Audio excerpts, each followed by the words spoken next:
Hi, it's Maggie the Irish Gypsy here to bring you your April 2020 mid-month general reading. We are looking at the last half of April here. I hope everyone is staying safe and well and as sane as you possibly can during these rapidly fluctuating times. And thanks to everyone for being here today and for everything that all of you continue to do in support of this channel, whether it's just following and subscribing or donating. Thanks for taking the time to tune in. This reading is for the air sign of Gemini, our beloved twins, for the last half of April 2020. So that's Gemini sun, moon, rising, if your Venus is in Gemini, or if you're cross-watching for a Gemini as well. As you all know, general readings always resonate a little differently for everyone, depending on what's going on in your life. So watch all of your sign readings if you know them, and if you can, always provides a little bit of additional clarification and details into what's going on in your life.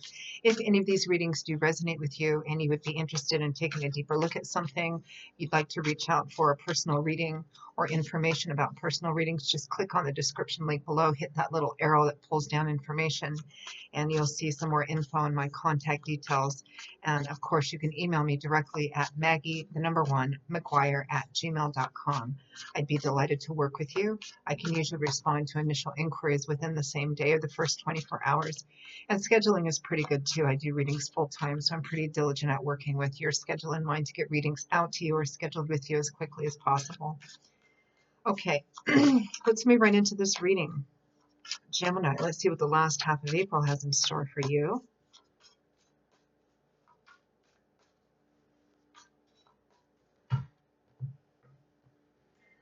For those of you who need to know or want to know, I am using the Legacy of the Divine Tarot by artist Ciro Marchetti. So, Gemini, we begin with the Four of Coins. In other decks, coins is known as pentacles, so earth energy. The Four of Coins, followed by the Seven of Cups. We have the Seven of Swords, followed by the Wheel. And from the bottom of the deck, overall energy for the last half of April is the World. So with the World as the overall energy that's influencing you for the last half, cycles coming to an end. The World is the last major arcana card in the tarot, the first one being the Fool. He has the 0 at the top of his card, and all the cards after the Fool represent the Fool's journey through different portions of our life, our journey through life, until we come to the end of a particular chapter or set of chapters, which the World represents as the last major arcana card in the tarot. So this speaks of a significant completion of a pretty important chapter or set of chapters in your life. There's a sense of success, fulfillment, and achievement with this completion, even if the completion itself has been difficult. You know, it could have been a mountain you've had to scale and something that you've had to deal with in your life, a difficult cycle that you've needed to break. But something is coming to an end, and it's about preparing for the next stage as well. But it's a pretty final ending, a pretty final completion.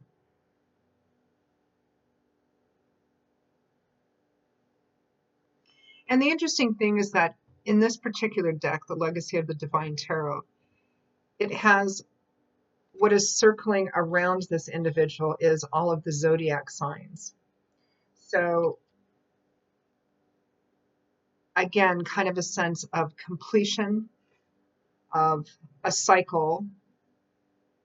You can see that the hourglass that this person is standing on has run through, all the sands have run through. So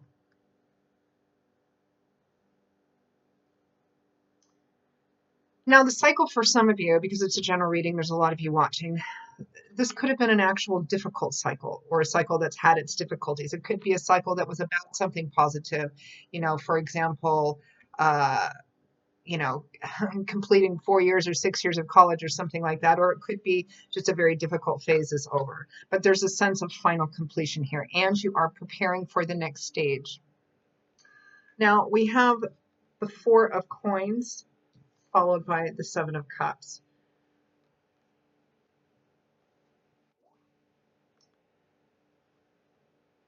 So here,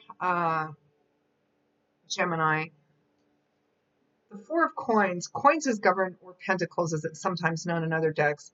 Coins is governed by the element of earth. And often in the tarot, this points to earthly things in the physical structure of our day-to-day life. Money, finance, property, real estate assets, etc. Job can also represent long-term relationships. It represents the things in our life that make us feel safe, solid, stable, secure, gives us a sense of continuity, whether that's financial and material things, things that have to do with our relationships, that make us feel safe, long-term relationships. So the Four of Coins is a card about holding on to something or holding back. In this particular deck, the image is more about holding on to what makes us feel safe. Sometimes this has been nicknamed the miser card. It can represent, being frugal with financial and material things, needing to be frugal, needing to be, economically wise and sound, and holding on to what we have, no emotional or impulsive spending here, which can be the case for, some of you right now who may be out of work or have decreased hours or decreased income. It can speak of needing to be careful about holding on to what gives you stability and continuity. This can also represent somebody who is holding back on an emotional level. This can represent somebody holding back, somebody being very guarded and protective, because that's what makes them feel safe. I mean, this person is clutching their coins to their chest, and that can be dollars and cents, but really what coins or pentacles represent in the tarot are the things that make us feel safe, solid things, typically things we can see, touch, feel, or people, relationships that make us feel safe. So it's a card that represents holding on to what you have to make you feel safe, or withholding from someone else as well. Now, the interesting thing is that clarifying this, we have the Seven of Cups, which is a very dreamy, illusionary card, because Cups is governed by the element of water. And in the tarot, this is the element that governs our emotional landscape, feelings, emotions, heart stuff, relationships. The Seven of Cups is a card. It can represent illusions or sometimes delusions. Each one of the cups is filled with something which represents potential, promise. And all of us need to dream. Every achievement, every success, everything that we build begins with an idea or a dream. But sometimes the Seven of Cups can represent kind of building castles in the sky, having your head stuck in the sand. It can represent considering different multiple options and opportunities here. But in and of itself, this isn't a card of manifestation. This is a card of dreaming about what something could be, possibility, potential.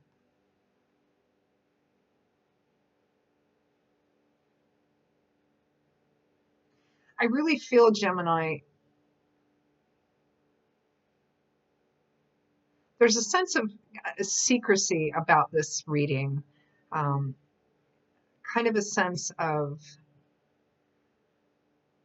some of you, it looks like some of you have made the decision based on your intuition and feelings that a cycle has come to an end. There's something in your life that you've been investing in, whether that's a relationship, whether it's a job, whether it's a career course.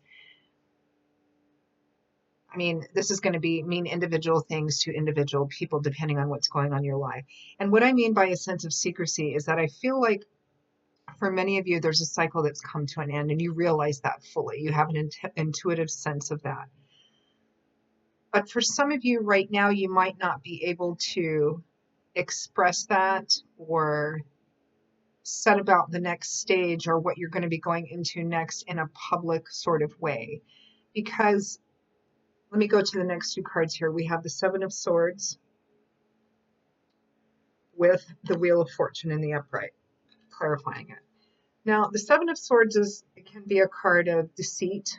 It can be a card of concealment, deception, sometimes referenced as the thief card, but sometimes gets a bad rap because what this can represent as well is in order to achieve a goal that you have, you need to kind of be secretive about it, not really, hold your cards close to your chest, not talk about perhaps your thoughts, feelings, ideas, or what actions, what things you're setting into motion. That's going to be for some of you. And the thing is it's sitting right next to the Four of Coins. And I just get this feeling, Gemini, now this is for some of you, because I feel there might be two different groups of Geminis that I'm reading for here in terms of what this has to do with. Some of you, you are the one actively withholding. You are keeping some things to yourself. You have decided that something has come to an end in your life, that the time for something, and again, I feel this sense of intuition. It might be a job, it might be a career path, it might be a relationship. I feel like it's something you've been investing in for quite some time, because the world as the sense of overall completion doesn't usually show up for something that you've decided to end that has been new or relatively short term. Again, it could be just a cycle or a pattern of behavior. But I feel like for some reason, and it might be because some of you are sheltering in place. For example, if this is a relationship that you've been in for some of you, which I feel it is for some of you, you feel like you're done, like you're just done.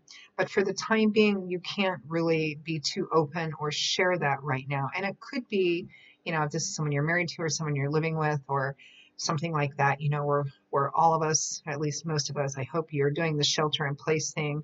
Maybe it's just not the right time to do that, particularly if you're still living with this person or if you're still in, close contact with this person. Maybe you don't want to do this right now because so much is happening right now and a lot of people are going through difficulties.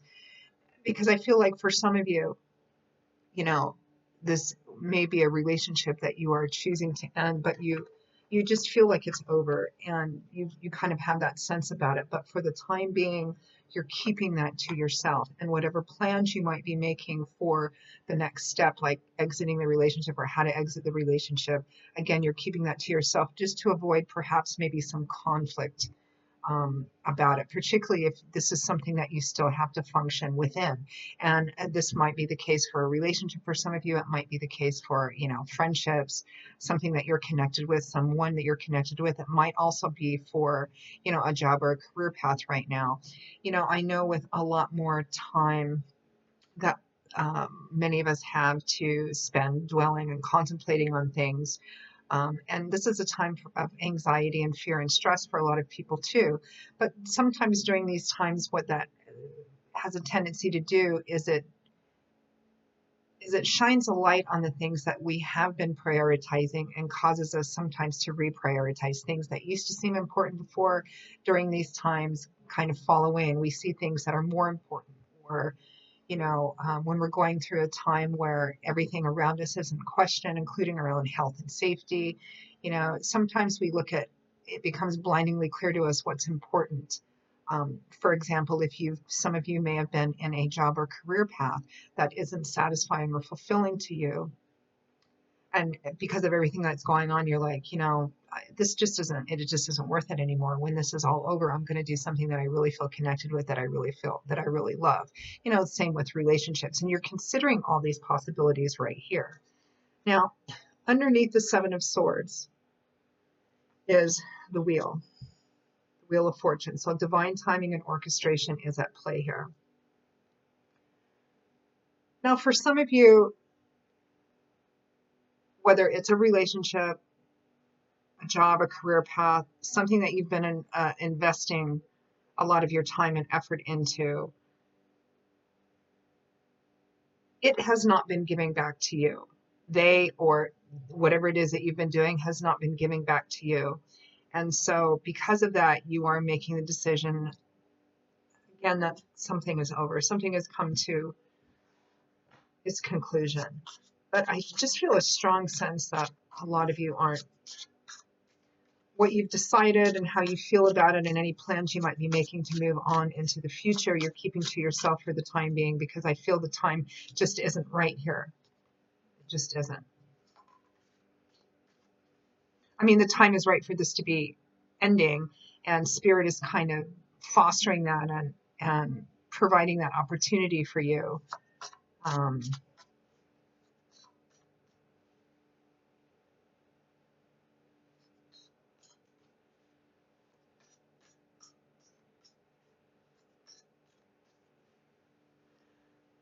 Some of you may be well into making plans to exit something, job, relationship, something. And you are in the process of making those plans. But again, I get the sense of it being kind of undercover. Let's clarify the Four of Coins. What is this kind of holding back, holding on to? What makes you feel safe?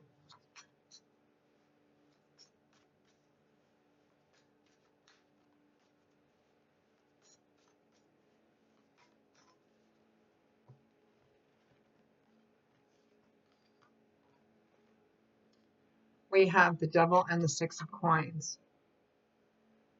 Yeah. So the Six of Coins is a card of giving, receiving, giving, taking, mutual beneficence. And with the Devil clarifying it, this is profound imbalance, toxicity, negativity. Um,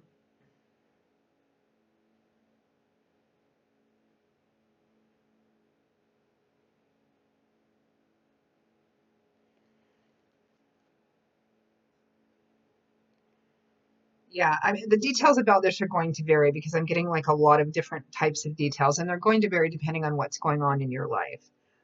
Fundamentally, whatever the thing that you have been investing in, whether it's a personal relationship with someone, romantic or friendship or otherwise, or a job or career path, uh, the Six of Coins clarified by the Devil represents, this is giving and receiving, but this is a profound imbalance of it. And again, because the relationship analogy is easier, or something that's coming to my mind more here.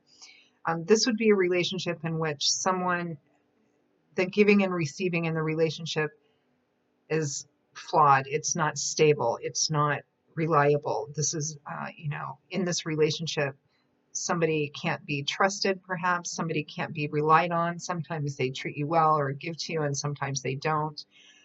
It's just, it's the evenness and equality in a relationship being fundamentally flawed and very imbalanced.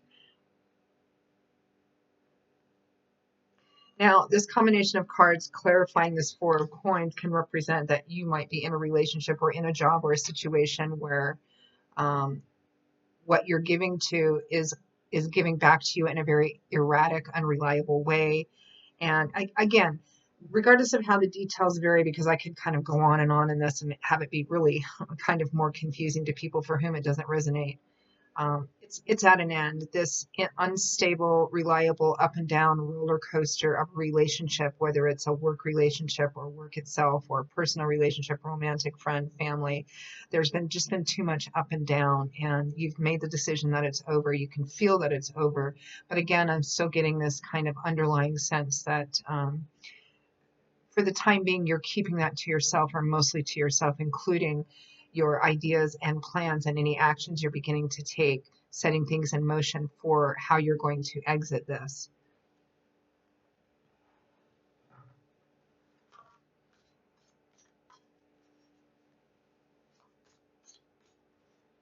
But it feels like a lot of you are at least in the planning or preparation stages. You're considering what else might be possible for you out there. What else is there out there for me? Who else is there out there for me? How do I exit out of this in the best way possible? And keeping that, again, all to yourself, or mostly to yourself. So let's pull some advice for you. Actually, I'm going to clarify the Seven of Swords and the Wheel of Fortune. I mean, it could be if this is a relationship that somebody has been deceptive and withholding and deceptive and dishonest with you, and that's why you're leaving, and that could be part of it as well. But I do feel like, actually, for many of you, this Four of Coins and the Seven of Swords, it's you concealing what you're doing and what you're thinking and feeling and how you're going to be exiting this thing that you now know is pretty much completely over. So let's clarify this Seven of Swords and the Wheel. Because for some of you, this feels more action-oriented, like maybe laying plans for what comes next. We have the Magician, followed by the Eight of Wands, right? So the Magician is a manifester. This is about manifesting.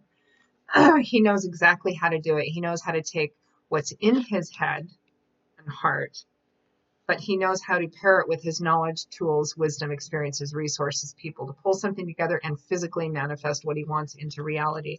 And the Eight of Wands is also a very action-oriented card. It's fire. It's governed by the elements of fire, wands, change, movement, action, power, travel, communication, forward, aggressive, assertive movement forward. So yeah, it looks like many of you, Gemini, have made the decision. There's a final ending here with the world, completion. You are thinking about what's possible, what else is out there for you. Some of you are beginning to make plans, beginning to take action about doing this. But again, there's a sense of kind of keeping it undercover. Interesting. Let's clarify this wheel. Wheel of Fortune. Really, it's divine timing and orchestration, especially with the world. The wheel and the world both. Spirit is also bringing something to conclusion for you, or they're helping to kind of foster that strong intuitive sense that something is at an end.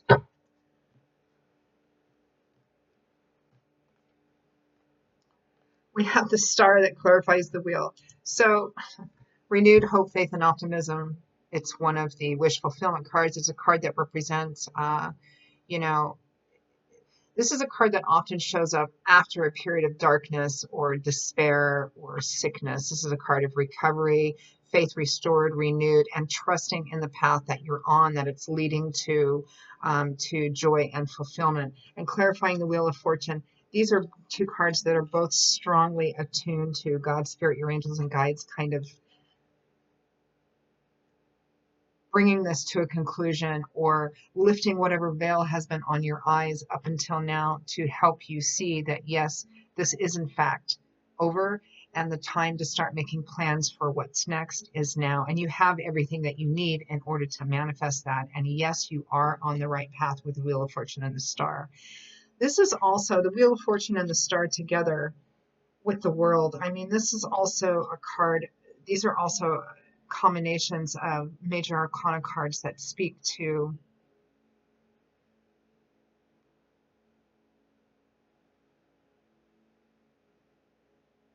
good luck and good fortune, in the sense that you have wrapped up something successfully. I feel like you have gotten everything that you're going to get out of whatever it is you've been investing in. And of course, free will, free agency. Just because the Wheel of Fortune, the Star, and the World has shown up here doesn't mean that you can't continue to invest in this thing. But the very definition of investment means that you're putting something into something that you're hoping will give you a return. And there isn't going to be any more return in whatever this is, whether it's a relationship or a job. There isn't anything more to be gained. So any further investment that you continue to put into this, Gemini, is going to be like pouring water into a glass with no bottom. Not only is it never going to get filled up, but you're never going to be able to take from it or drink from it as well. And it's kind of like Spirit is saying, look, this completion is a blessing for you, and it's time to move on, and it's time to be action oriented about how you move on. So Gemini, that is your reading for the last half of April. It's a pretty empowered, powerful sort of reading. I hope you enjoyed it. For those of you for whom it does resonate, if you'd like to take a deeper look at something or reach out for a personal reading, just click on the description link below, click on that little arrow that pulls down information and my contact details, which you will see. You can email me also at Maggie1McGuire@gmail.com. I would be delighted to work with you. I will see you all again in a couple of weeks for the May 2020 general readings. Until then, I wish you much love, joy, peace. Stay safe and stay healthy. And I hope to see you back here again soon. Take care. Bye-bye.